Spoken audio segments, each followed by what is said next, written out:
साथियों नमस्कार। इस वीडियो में हम चर्चा करेंगे अगर आप इनकम टैक्स कैलकुलेशन का अपना फॉर्म सबमिट कर रहे हैं और आप टैक्स के दायरे में आ रहे हैं, अगर आप अपने एचआरए की छूट प्राप्त करना चाहते हैं तो उसके लिए आपका क्या प्रोसीजर होगा, किस प्रकार आप अपने एचआरए की कैलकुलेशन करेंगे। इसके लिए इनकम टैक्स की ऑफिशियल वेबसाइट पर मैं आपको कैलकुलेशन करके बताऊंगा कि आपको अपने एचआरए की कितनी छूट, कितना किराया भुगतान करने पर मिलेगी, क्या इसकी पूरी प्रक्रिया होगी। इसके लिए आइए वीडियो को शुरू करते हैं। सब्सक्राइब करें टेक्निकल टीचर को समस्त तकनीकी जानकारी के लिए और बेल आइकन में ऑल बटन को प्रेस करें जिससे आने वाली हर एक नई वीडियो का अपडेट आपको सबसे पहले मिल सके। साथियों एचआरए की छूट प्राप्त करने का कैलकुलेशन करने के लिए आपको सबसे पहले गूगल क्रोम में टाइप करना है एचआरए एग्जाम्पशन कैलकुलेटर। आप टाइप करके एंटर करें। जैसे आप गूगल क्रोम में एचआरए एग्जाम्पशन कैलकुलेटर टाइप करेंगे, अब आपको इसकी ऑफिशियल वेबसाइट सबसे ऊपर दिखाई देगी। आप एक बार चेक कर लें, इनकम टैक्स india.gov.in, इसमें लिखा हुआ है हाउस रेंट अलाउंस कैलकुलेटर। इस पर आपको क्लिक कर देना है। जैसे ही आप इस वेबसाइट पे क्लिक करेंगे, अब आपको इस वेबसाइट का इंटरफेस कुछ इस प्रकार से दिखाई देगा। अब आप इसमें देखेंगे कि आपको हाउस रेंट अलाउंस लिखा हुआ है। अब साथियों आपको अपनी बेसिक सैलरी यहाँ पर एंटर करनी है, जो कि आपके जीए 55 में दर्शाई गई है।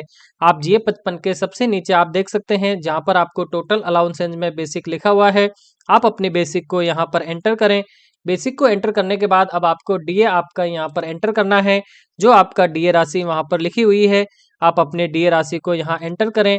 अब साथियों आपका जो एचआरए है वो आपको कितना परसेंट रिसीव होता है, आप उसका यहाँ पर एंटर करें।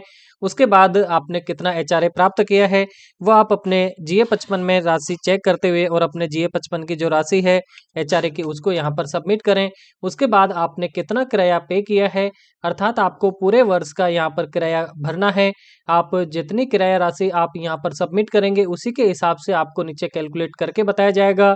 अगर आप 1 लाख रुपए से ज़्यादा राशि यहाँ पर सबमिट करते हैं तो आपको आपके मकान मालिक के पैन कार्ड की कॉपी आपको इसमें अनिवार्य रूप से सबमिट करनी पड़ेगी। ये आप विशेष रूप से ध्यान रखें। आप अपनी किराया राशि को यहाँ पर एंटर करने के बाद आप कैलकुलेट वाला जो ऑप्शन आपको दिखाई दे रहा है इस पर आपको सीधा क्लिक कर देना है। जैसे आप कैलकुलेट वाले ऑप्शन पे क्लिक करेंगे, अब आप नीचे देखेंगे कि आपको एग्जेम्प्टेड हाउस रेंट अलाउंस, अर्थात आपका जो टोटल हाउस रेंट है उसमें से कितनी छूट आपको एचआरए की प्राप्त होगी और कितना आपका जो टैक्सेबल हाउस रेंट अलाउंस, अर्थात टैक्सेबल हाउस रेंट में आपका कितना आएगा और कितनी छूट आप प्राप्त करेंगे। अब आप अगर इतनी राशि का यहाँ पर इंद्राज करते हैं रेंट पेड में, तो आपको यहाँ 34,047 अर्थात 40,644 में से 34,047 आपको एचआरए में एग्जम्पशन मिलेगी और आपको 6,596 रुपये एचआरए में आपके जो टैक्सेबल इनकम है उसमें एचआरए आपका काउंट होगा। अगर आप इस राशि को बढ़ाते हैं, अगर आप इसको 1 लाख से ज़्यादा करते हैं तो आपको अनिवार्य रूप से पैन कार्ड की कॉपी अपने एफिडेविट के साथ लगानी होगी। आपकी जो किराया रसीद है उनके साथ में आप इसको अगर बढ़ाते हैं तो उस हिसाब से आप इसको बढ़ाकर चेक कर सकते हैं कि आपके कितने रुपए यहाँ पर बढ़ाने के बाद में और आपका जो एग्जम्पशन हाउस रेंट अलाउंस है वो टोटल आपका यहाँ हो जाएगा।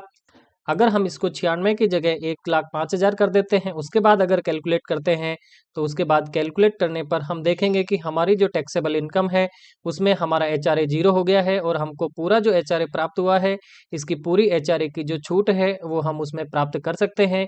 इसको जब हम कैलकुलेट करेंगे तो हमारे एग्जम्पशन का जो ऑप्शन आता है एचआरए छूट का, उसमें हम इस पूरी राशि को सबमिट कर सकते हैं। अगर हम रेंट यहाँ पर कम लिखते हैं तो उसके बाद में जितनी छूट हमको यहाँ प्राप्त होती है उसी राशि को हमारे एचआरए के कैलकुलेशन में हमको लिखना है और बाकी की जो राशि है वो हमारे टैक्सेबल इनकम में होगी। अब साथियों आपको एक बात का ध्यान रखना है कि आप एचआरए की छूट अगर प्राप्त कर रहे हैं तो आपका मुख्यालय से आपका जो मकान है, जो किराया लिए हुए है, वो 15 किलोमीटर के दायरे के अंदर हो और आप होम लोन का बेनिफिट नहीं ले रहे हो। ये आपको विशेष रूप से ध्यान रखना है। अगर आप होम लोन का बेनिफिट ले रहे हैं तो उसके बाद में अगर आपका मकान आपके मुख्यालय से दूर है और आपकी जो सेवा है, आपकी जो नौकरी है वो आपके मकान से दूर है और वहाँ पर आप अगर किराए से रह रहे हैं और अगर आप चाहते हैं तो उसमें भी आप ऐसी स्थिति में होम लोन के अलावा भी एचआरए की छूट को प्राप्त कर सकते हैं। इस प्रकार से आप अपनी एचआरए की कैलकुलेशन को कर सकते हैं। अगर आपको इसमें कहीं कोई कन्फ्यूजन हो तो आप कमेंट करके पूछ सकते हैं। आपको वेबसाइट का लिंक वीडियो के डिस्क्रिप्शन में उपलब्ध करवा दिया जाएगा। आप इसकी सहायता लेकर सीधा अपने एचआरए की कैलकुलेशन को आसानी से मोबाइल के माध्यम से भी कर सकते हैं।